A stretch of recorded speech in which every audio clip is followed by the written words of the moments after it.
Hey there guys, Portal Master 9351 here, and in today's video I am going to be doing a much more in-depth breakdown of the Skylanders Academy trailer. Now obviously if you guys have not yet watched this trailer, highly recommend watching it in its entirety before watching this video where I'm going to be breaking stuff down. Now I'm not saying I've caught everything in this trailer, but I do think I have a few things that I've noticed after several watch-throughs that you guys may not have noticed. So without further ado, let's actually get into talking about sort of some of the things. So to start with, I'm just going to start the trailer from right here, and we're just sort of going to go along with it, and basically I'm just going to be showing you guys the points of interest in this trailer, and sort of talking about the things that we can notice right off the bat about this trailer. So without further ado, let's get started. Once again, we find ourselves up against Nicholls. Main theme. And so first, right off the bat, Eon says, again, we find ourselves up against Strikor. This means this is not the first time that they fought him at all. That's pretty much what this confirms. It could be in reference to last season, but honestly, I don't think it is. There have been theories before that Strikor has been a long-standing villain of the Skylanders that we just haven't heard about before, and this seems to support that theory, I think, a lot. This line in this trailer is pretty blatant, pretty obvious, pretty early on, so it looks like that Strikor is not a new guy. He's an experienced villain that has been faced before, but that's just on the surface. Let's keep going. There's a lot more interesting stuff in here than just that. Such darkness near the horizon. We need Spyro's help more than ever. So, in case you guys have forgotten, they still don't know where Spyro is. Of course, that's how Season 2 ended. Spyro went away, and they're like, we need him, but he kind of left. They don't know that he's had the light sucked out of him, though. You've got to remember that as we keep going on in this trailer. Having the power of darkness inside of me is awesome! Yeah! So like clearly, this! we can see it right there. Spyro is very, very happy about the darkness. And as I had speculated, he does indeed get new powers from the darkness. As you can see, his horns were glowing in that shot, meaning that he does in fact get new additional powers from the darkness, which is what I thought. This confirms that. So if he has those glowing horns, what other secret powers could he have that we don't know about yet? I'm sure that there is something that we don't know about yet that he's got. Oh, it's time to finish destroying the core of light. And this confirms right here. Strikor's goal, destroy the core of light. As we can see in this shot of the core of light fully constructed, that is his end game. His end game is to blow up the core of light. So yes, that's important, because that means that's what he's going for. It tells us what his end game is, and that's actually really important in understanding what makes this villain tick. Once you've regained the trust of the Skylanders, you will act as an undercover spy. It's got everything an evil man needs. Capturing, interrogation, general ne'er-do-welling. So as we can see there, Chaos is intending on working with Strikor. He is very dead set on it. And of course we knew that at the end of last season. And it lies out the general plot of the first part of the season, I'm sure. Spyro will go back, he will regain the trust of the Skylanders, and that will be that. It's a pretty simple plot to begin with, but I seriously think that that will only be the first several episodes, and you'll see why I say that here in a moment. Of course he comes back, as we can see right here. Miss me? What the heck? Where'd you come The from? gang's back together. It is Frankenstein. Now, at first, I called him fisticuffs. First up, it's not fisticuffs. But I cannot tell if that is actually the same shot. It does not look like that is. I'm going to back up a second, just to let you look at it again. It looks like gang's it's back potentially together. two different shots. It may be him, but it could be another villain that she's running down the arm of. But it just for some reason, that shot does not look continuous. I do not think that is the same shot. The same scene, if you will.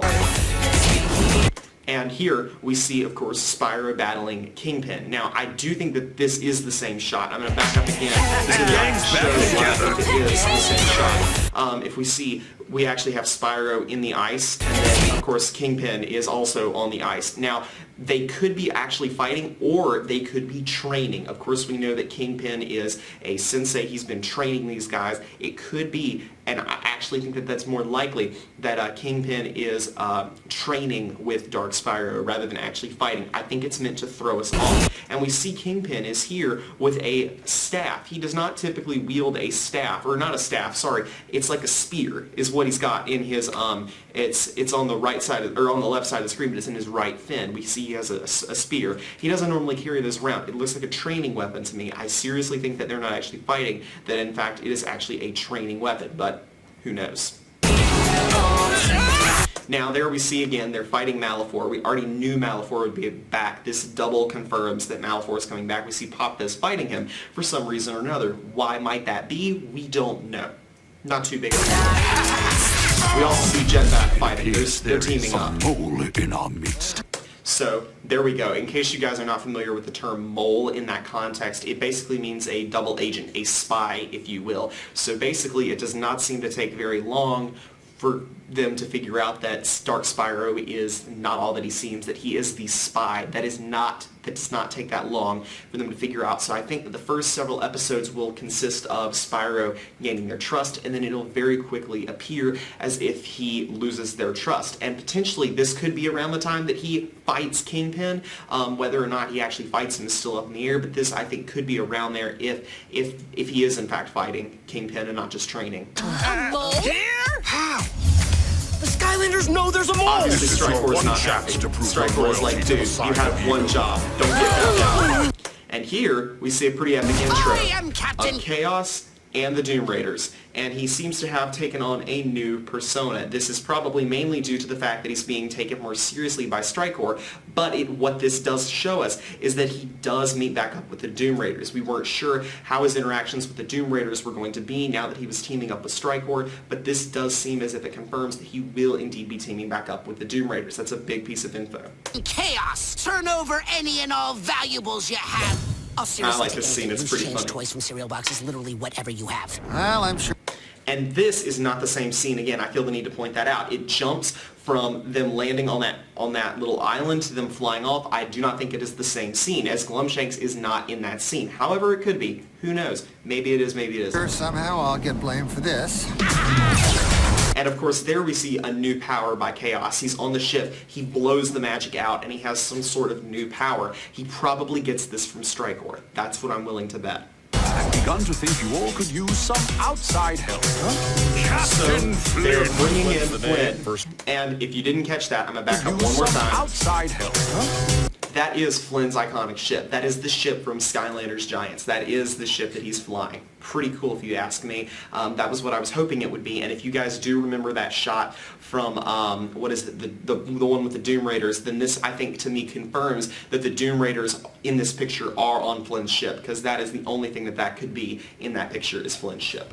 Captain Flynn. Flynn's the name, first name Captain. As luck would have it, also my profession.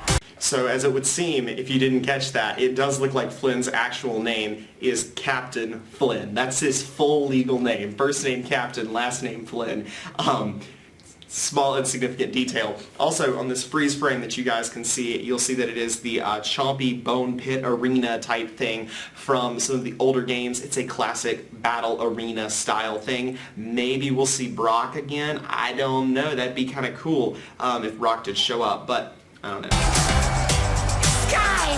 And of course, this is a Fire Viper, but it's a she, looks different than the Fire Viper from last season. And the freeze frame that I have it on right now, I'm going to back it up one more time. If you did not catch who that is shooting lightning bolts out of his hands, it is Glumshanks. Glumshanks has magic powers this season, and he is shocking 3 people simultaneously, Eruptor, Dark Spyro, and Crash Bandicoot, but Eon is just standing idly by for some reason. I don't really have an explanation for why that could be. It actually, on second thought, kind of looks like a statue. I don't know why he'd have a statue of him, but also if we look in the background, we'll see that Glumshanks has a statue of himself in the background, so this seems to be a weird location anyway.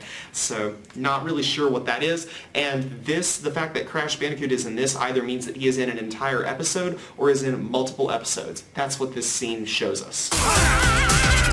Here, we see Stealth Elf actually fighting Chaosandra. This is one of the few times that we've actually seen Chaosandra in action. Pretty cool if you ask me.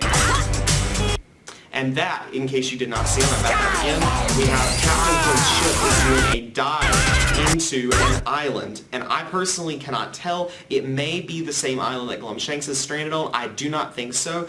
But it could just be a different angle, a different lighting of it. But I don't know. Either way, they're going to crash land on an island. pretty sure that'll be a pretty pivotal plot point on another thing. Although, if we look in the back, we cannot actually tell, but it does look like there are certainly some things on there. Perhaps if the Doom Raiders were freaking out, on Flynn's ship, this could be the scene that picture of the Doom Raiders comes from. Who knows? This is Although, so serious. it looks like the I am Skylanders using are on my there. intense, quiet voice. It's intense. Skylanders, the fate of the entire Skyland is once This is when again the Archean in our robot hands. shows up. And if we notice, we can see Strikor is on the left side of the screen, and we have the Skylanders and Eon and Cassandra on the right. Now, this immediately jumps into, and also you'll notice regular Spyro. Regular Spyro is present in this part. But No, that's never not what I'm mind, trying to draw probably not. attention to. You'll notice that then Crash Bandicoot jumps in. This is not the same scene. We can tell that because in this scene, the core of light is to the back of the Skylanders. The Archean robot is not where the core of light is. These are two different scenes. Crash Bandicoot does not show up to fight off the Archean robot. He shows up to defend the core of light. This could be part of a later part of the same episode, but at the very least, it is not in the same scene in which they are initially fighting the Archean robot. G'day. And of course, we have Coco showing up. If you do not know who that is Crash Bandicoot's sister from the original games. Just getting that out of the way. So yeah. Extreme pummel!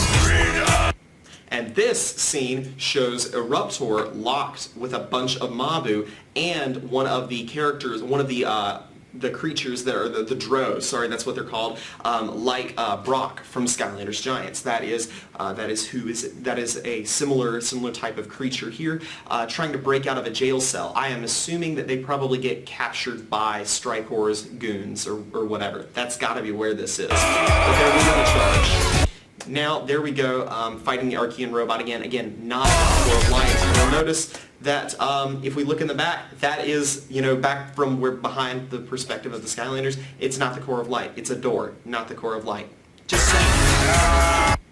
And there, if you didn't see that again, we have basically a Harry Potter style wands, shooting at each other thing between Chaos and Glumshanks, and this is where Glumshanks was shooting lightning out of his hands earlier in the trailer. I don't think it's the same episode, but at the very least it again shows, looks like Glumshanks is getting some pretty powerful abilities one way or another. And there we see Spyro and Eruptor going through some sort of warp bridge. I don't really know what it is. Reminds me of the scene from Guardians of the Galaxy when they're going through the warps in Guardians of the Galaxy 2. But yes, obviously they're... And here we have regular Spyro and Dark Spyro doing battle. So that means that there are two Spyros in this show, which is not making a whole lot of sense how they're there simultaneously. That's a big question that needs to get answered, how two of them can coexist at the same time. Maybe at the end of the season we get to see Legendary Spyro, because that'd be pretty cool if we got to see 3 total Spyros. Just saying. And then fade to title card, this is gonna and be then the little fantastic. end part I hope you with all all the enjoy group Glumshanks. text chats. And in case you can't tell, he does have a cloning machine behind him. That's the explanation there. And of course, Strikor is present in this room. I don't know if you guys could catch that behind all the Glumshanks, but there is Strikor back there. So he is somehow involved in this cloning machine. Do we ever? I don't really know. But anyway, Skylanders Academy comes out in 10 days, y'all. This is really, really cool. This trailer is awesome. It revealed a lot of stuff that I was not expecting to see. I was not expecting to get this much from the initial trailer. I was not expecting to find out that we're going to get Coco and we're going to get 2 Spyros. There's a lot of questions to be answered. One of the biggest questions I have right now is how Glumshanks is able to use magical powers. Of course, we knew that he was no ordinary troll, but this does seem to show, well, he's a lot more than we really thought he was before.